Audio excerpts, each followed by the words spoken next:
evening on the island of Sodor.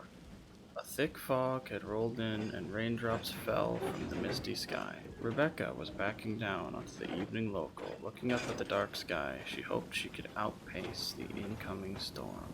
Rebecca looked over to the third platform, slightly surprised to see Henry at the front of the train that Bear usually pulled.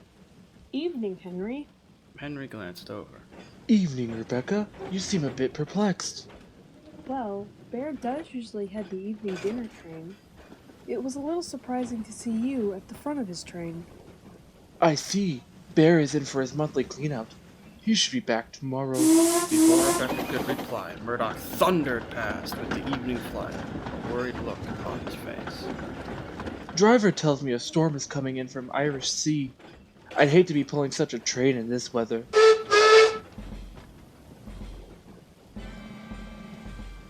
Douglas roared into view with the connecting passenger service straight from the Little Western.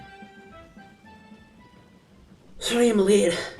There was a fallen tree on the line. I made up for what time I could. That's quite alright. Besides, you're only a few minutes late. Nothing I can't make up. Doesn't Duck usually take that train? The tree fell in front of the sheds. Duck and Dooney were trapped, and Oliver was at the other end of the line. I was the only engine available. I better get it moving then.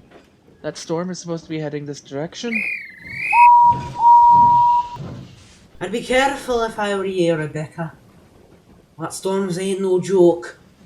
I'll be as careful as I can be.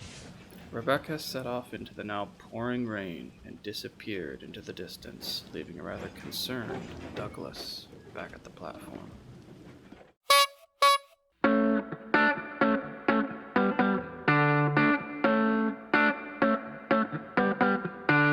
I